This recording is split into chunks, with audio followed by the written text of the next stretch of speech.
Hello students, इस video में मैं आपसे एक बहुत अच्छी अपॉर्चुनिटी शेयर कर रहा हूं। वो है एडवर्टीजमेंट जो रिलीज की गई है डीआरडीओ द्वारा। और डीआरडीओ है defence research and development organisation. हम सब जानते हैं ये मिनिस्ट्री ऑफ डिफेंस के अंदर है, गवर्नमेंट ऑफ इंडिया के। और इसका एक सेंटर है जिसका नाम है centre for personnel talent management, in short जिसको कहते हैं CEPTAM, सेप्टाम कह सकते हैं हम।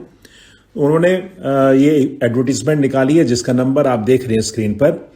और उसमें क्रूशियल डेट ऑफ एलिजिबिलिटी जो है 7 दिसंबर है, क्योंकि वो लास्ट डेट है इसलिए। Opening date for online application है 7 नवंबर 2022 और closing date for submission of application है 7 दिसंबर 2022। टेंटेटिव डेट जो है टीयर 1 एग्जाम जो CBT होगा उसके लिए वो बाद में अनाउंस करेंगे अपनी वेबसाइट पर।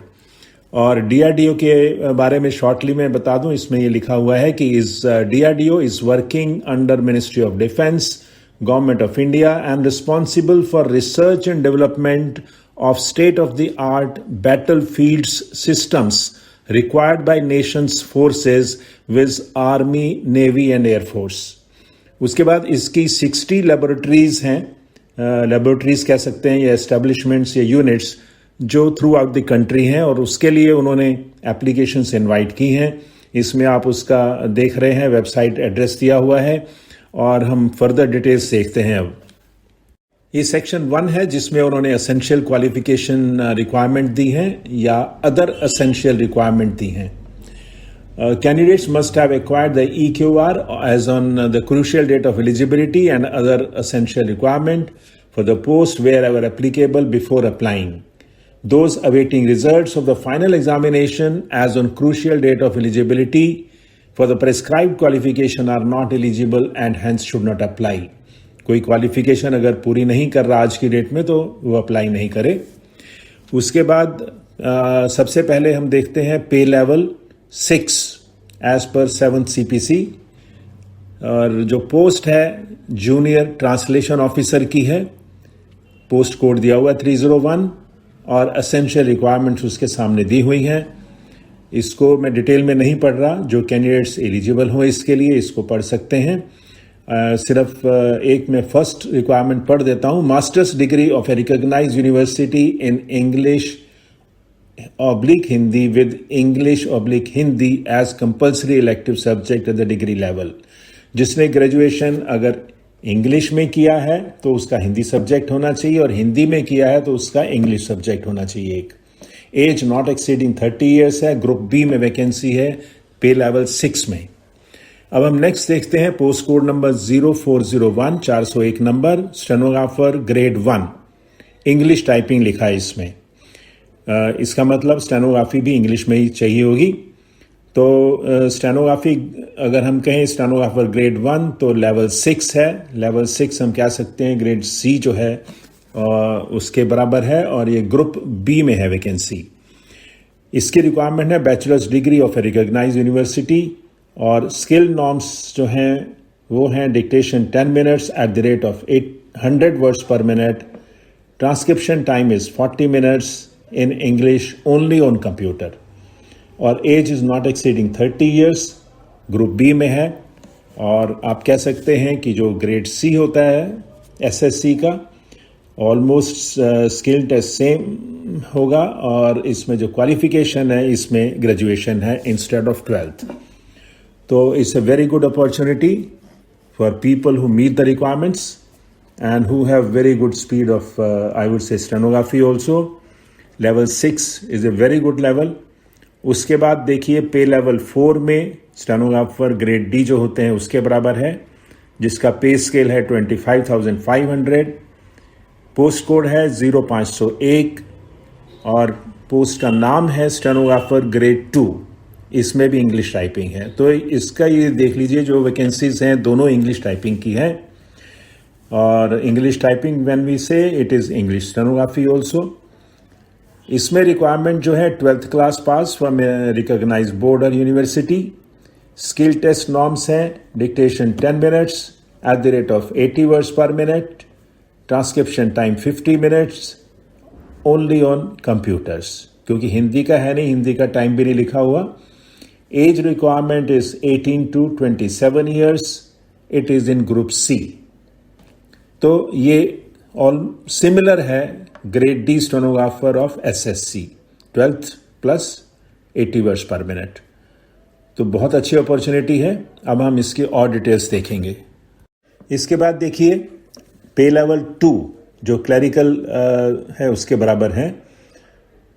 इसमें पोस्ट कोड दिए हुए हैं 601, 602। दोनों एडमिनिस्ट्रेटिव असिस्टेंट की वैकेंसीज हैं। एक इंग्लिश की है और एक हिंदी की है। उसमें दोनों में रिक्वायरमेंट जो है 12th पास की है। स्किल टेस्ट नॉर्म्स आप देख रहे हैं। इंग्लिश टाइपिंग चाहिए at the rate of 35 words per minute English में, और at the rate of 30 words per minute Hindi में। दोनों में 10 मिनट का होगा test. Age requirement for both is 18 to 27 years, और ग्रुप सी में तो है ही। उसके बाद स्टोर्स असिस्टेंट है। स्टोर असिस्टेंट 701, 702 में। एक इसमें इंग्लिश टाइपिंग का है, एक हिंदी टाइपिंग का है। और इसमें भी रिक्वायरमेंट जो है ऑल सेम है जो एडमिनिस्ट्रेटिव असिस्टेंट में है। जहाँ तक मैं देख रहा हूँ, हाँ, इंग्लिश टाइपिंग और हिंदी टाइपिंग दोनों सेम है। क्वालिफिकेशन भी सेम है, एज भी सेम है। सिर्फ ये है कि उसका नाम स्टोर असिस्टेंट दे दिया है और उनका एडमिनिस्ट्रेटिव असिस्टेंट दे दिया है। तो फाइनली जिस लेवल पे वो सिलेक्ट करेंगे हो जाएगा। लास्ट में आप देखिए पोस्ट कोड नंबर है 0801, जिसमें पोस्ट का नाम है सिक्योरिटी असिस्टेंट ए। 12th क्लास मांगी है और equivalent from a recognised board और यूनिवर्सिटी और equivalent certificate awarded by armed forces in the case of ex serviceman. उसमें जो रिक्वायरमेंट है physical fitness and capability to undertake strenuous duties. तो इसके जो फिजिकल स्टैंडर्ड्स होंगे वो नॉर्मल फिजिकल रिक्वायरमेंट से अलग होंगे सिक्योरिटी असिस्टेंट के। इसकी एज भी 18 to 27 सेम है, बट इसका कोई स्किल टेस्ट नहीं होगा। सिर्फ रिटन जो इनका होगा सीबीटी होगा, और उसके बाद फिजिकल टेस्ट होगा जो नेचुरली टफ होगा। तो वो जो लोग फिटनेस में कंप्लीट हैं वो इसमें भी चांस ले सकते हैं अपना। अब हम इसके अलावा और जो इनकी डिटेल्स है वो हम पढ़ते हैं। इसमें देखिए description of vacancies for the various post under admin and allied cadre. इसमें SC, ST, OBC, EWS, UR total, उसके बाद एक्स सर्विसमैन, एमएसपी, और जो फिजिकली चैलेंज कहूँ उनके लिए भी अलग से है। तो सबसे पहले देखिए जूनियर ट्रांसलेशन ऑफिसर की टोटल 33 पोस्ट हैं।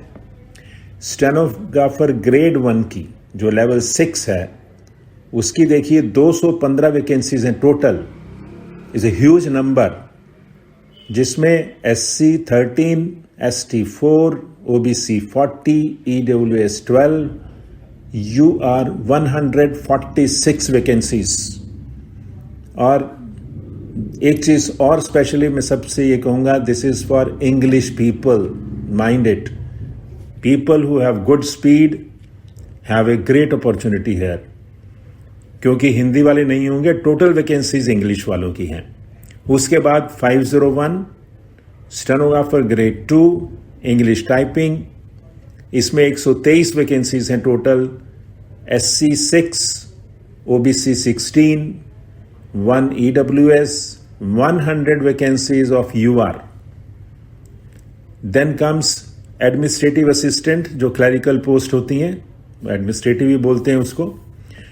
इसमें जो वैकेंसीज हैं इंग्लिश वालों की 250 वैकेंसीज, जिसमें से 133 जो हैं वो यूआर की हैं, और जो हिंदी वाले हैं उनकी वैकेंसीज टोटल 12 हैं, जिसमें से 5 यूआर की हैं। आप देख रहे हैं स्क्रीन पर डिटेल्स में। उसके बाद स्टोर्स असिस्टेंट देखिए इंग्लिश टाइपिंग वाले, उनकी 134 वैकेंसीज हैं टोटल, जिसमें 80 वैकेंसीज यूआर की हैं। हिंदी में भी हैं 4 वैकेंसीज, जिसमें 2 हैं यूआर की। सिक्योरिटी असिस्टेंट 41 वैकेंसीज हैं, जिसमें 32 वैकेंसीज जो हैं वो यूआर की हैं। तो ये आपके सामने है, it's a huge number of I would से वैकेंसीज। ध्यान से पढ़िएगा सब चीज़ को। और इन्होंने सामने कोड ऑफ पोस्टिंग स्टेशन भी दिया है आपकी इंफॉर्मेशन के लिए। हो सकता है वो फॉर्म में आपसे पूछें कि आप कहाँ पर पोस्टिंग लेना चाहते हो, तो ये उन्होंने पहले ही कोड दे दिया है।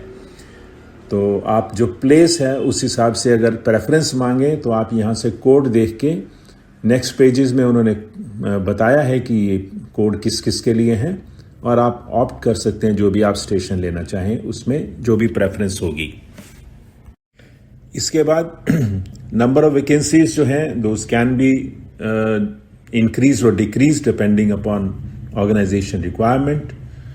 और a vacancy may be kept unfilled if no candidate is found suitable। और SC/ST के लिए जो हैं वो उसके बारे में लिखा है। एज लिमिट जो है क्रूशियल डेट 7 दिसंबर, सबको मैंने बताई है पहले भी।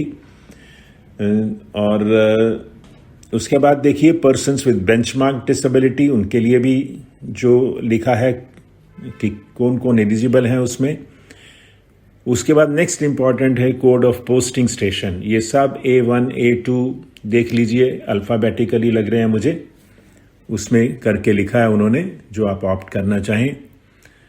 उसके बाद रेम्यूनरेशन एंड सर्विस कंडीशन है। This is government of India के सभी रूल्स अप्लाई करेंगे, इसमें कुछ स्पेशल नहीं है। टर्म्स ऑफ पोस्टिंग में देख लीजिए, candidates must give their preferences for posting to various stations related to the post code post name in the application. The preference of posting to stations once given by the candidate will be treated as final and irreversible. Subsequent requests for change in preference will not be entertained under any circumstances reasons. Candidates are therefore advised to carefully give preference of posting stations in online application form. However, DRDO reserves its right to nominate the candidate anywhere in India depending upon organization requirement. तो जैसे SSC department की choice मांगती है, आपसे station की choice मांगी गई है। ध्यान से दीजिएगा, जहां आप चाहें उस हिसाब से दीजिएगा। नेक्स्ट पेज है, इसमें ये लिखा है कि जो NOC देना है जो कैंडिडेट्स पहले जॉब में हैं, and the candidates should ensure that they fulfill all the eligibility criteria before applying the post। और रिजर्वेशन बेनिफिट्स के बारे में आप पढ़ सकते हैं इसमें। और लास्ट डेट 7 दिसंबर है 2022। Candidates are advised to submit online applications much before the closing date and not to wait till last date to avoid the possibility of network congestion or failure to log into the website on account of heavy rush load on the website during the closing hours। ये हालांकि concern candidates का होना चाहिए, फिर भी उन्होंने लिखा है कि आप लास्ट डेट की वेट मत करिएगा। और इसमें कुछ ज़्यादा इंपॉर्टेंट नहीं है। The documents which need to be kept ready before filing, वो भी इन्होंने बताए हैं इसमें। That's all in this. अब हम आगे देखते हैं। नेक्स्ट इज रिजर्वेशन और रिलैक्सेशन बेनिफिट्स। ये सब जो पढ़ना चाहें इसको, जिनको एप्लीकेबल होगा वो प्लीज़ इसको पढ़ लीजिएगा। सबमिशन ऑफ एप्लीकेशन में डिटेल्ड इंस्ट्रक्शंस हैं, वो केयरफुली पढ़िए। अब हम देखते हैं 3.3 application fee, mode of payment and exemption from payment of fee. Non-refundable, non-transferable application fee of ₹100 is to be paid by the candidate। और इसमें exemption from payment of fee में लिखा है all women and SC, ST, PWD, ESM candidates are exempted from payment of application fee as per extant Government of India rules। तो 100 रुपये सिर्फ application fee है, वो भी देख लीजिए कि कितनी बड़ी कैटेगरीज है जो एग्जेम्प्टेड हैं। इट्स ऑलमोस्ट ऑन SSC और सेंट्रल गवर्नमेंट लाइंस। नेक्स्ट देखते हैं। इस पेज पर अगर हम देखें तो एज रिलैक्सेशन है के बारे में लिखा है, हाउ टू अप्लाई है, आप देख लीजिए, साइट का एड्रेस दिया है। एग्जामिनेशन सिटीज़ फॉर Tier 1, ये इन्होंने लिखा है, पूरे 1 से लेकर 41 आपको प्लेसेस उन्होंने दे दिए हैं। प्लीज़ इसको ध्यान से पढ़ लीजिएगा। नेक्स्ट है 3.5 रिजेक्शन क्राइटेरिया, ध्यान से देख लीजिएगा। एप्लीकेशंस अगर किसी भी आपकी रिक्वायरमेंट पूरी नहीं हुई तो वो जो भी ग्राउंड्स इन्होंने मेंशन किए हैं उस ग्राउंड्स पर रिजेक्ट की जा सकती हैं और आप एक अपॉर्चुनिटी को मिस कर जाएंगे अगर आप केयरफुली उसको फॉर्म को नहीं भरते। ये मैंने हमेशा कहा है कि जल्दी में मत करिएगा, ध्यान से पढ़िए हर चीज़ को, उसके बाद फॉर्म भरिए। आप लोग फॉर्म भरने बैठ जाते हैं, बाद में आपको पता लगता है कि ये चीज़ नहीं पढ़ी हमने। तो please be careful. Date of examination admit card के बारे में है, वो बाद में बताएंगे। एप्लीकेशन फॉर मल्टीपल पोस्ट के बारे में लिखा है, प्लीज़ पढ़ लीजिएगा उसको। और जो बाकी राइट साइड पे हैं मेडिकल स्टैंडर्ड्स हैं, वो परहैप्स सिक्योरिटी वालों के लिए होंगे, वो आप प्लीज़ देख लीजिएगा। नेक्स्ट इन्होंने लिखा है 3.8 में skill, physical fitness and capability test wherever applicable. जिसको जो एप्लीकेबल है उस टेस्ट के बारे में यहाँ लिखा हुआ है उन्होंने। स्टेनोग्राफी का स्किल होगा, जो सिक्योरिटी वाले हैं या जो और व्हीकल ऑपरेटर हैं उनके लिए फिटनेस होगी, उसकी टेबल इन्होंने दी है। और जिनको एप्लीकेबल है वो इसको पढ़ सकते हैं। उसके बाद सेक्शन 4 में उन्होंने सिलेक्शन प्रोसेस दिया है कि the selection process will consist of Tier 1 CBT and Tier 2 as described in Table 2 of this section. The score of Tier 1 may be normalized as per requirement. The Tier 1 will consist of objective type multiple choice questions only. The medium for examination will be Hindi and English. Tier 1 examination is for provisional selection and Tier 2 is qualifying in nature as described in Table 2. There will be no, for the post of junior translation officer, Tier 2 will be descriptive in nature. There will be no negative marking for wrong answer. The syllabus of the examinations will be commensurate to essential qualification required for the post. Document verification of provisionally shortlisted candidates will be done at the time of joining by concerned laboratory or establishment. अगर syllabus की बात करें तो you take it as SSC syllabus, जो SSC का syllabus है उस हिसाब से तैयारी करिए। हाँ, जो ग्रेड 1 के हैं उनको थोड़ा सा देख लेंगे क्योंकि SSC का सिलेबस 12th के हिसाब से होता है और उनकी रिक्वायरमेंट ग्रेजुएशन है, तो वो थोड़ा लेवल हो सकता है अलग हो।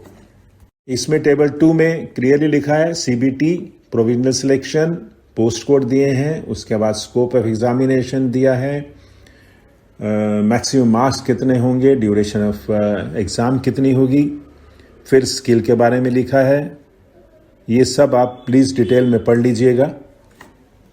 These are all general provision of resolution of tie cases, nomination for posting to labs, provisions for PWD category, disclosure of scores and ranking of candidates publicly। ये सब जनरल चीज़ें हैं जो आप पढ़ सकते हैं। अभी पढ़ लीजिए जो रिक्वायरमेंट है जिनकी, नहीं तो इसको आप बाद में कभी भी पढ़ सकते हैं।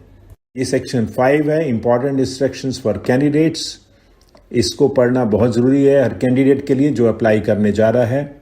हर चीज़ को ध्यान से पढ़िए, जो इंपॉर्टेंट पॉइंट्स को नोट करिए उनको। और 5.4 में क्वेश्चन दिए हैं, उसके बाद लास्ट में इन्होंने एब्रीविएशन दिए हैं। ये लास्ट पेज है उसका एडवर्टीजमेंट का, ये उससे शुरू से उसमें चल रहा है कंटिन्यूएशन में, आप देख लीजिएगा, पढ़ लीजिएगा इसको। और मैं अपनी तरफ से ये कहना चाहूँगा, ये बहुत अच्छी अपॉर्चुनिटी है कैंडिडेट्स के लिए जिनका अभी SSC में नहीं हुआ for any reason. Now they can, उन्होंने तैयारी अपनी कर रखी होगी, कभी भी आपकी तैयारी वेस्ट नहीं जाती, ये सोच के चलिएगा। मैंने हमेशा यही कहा है कि पॉजिटिव सोचते रहिए और अपनी तैयारी को चालू रखिए।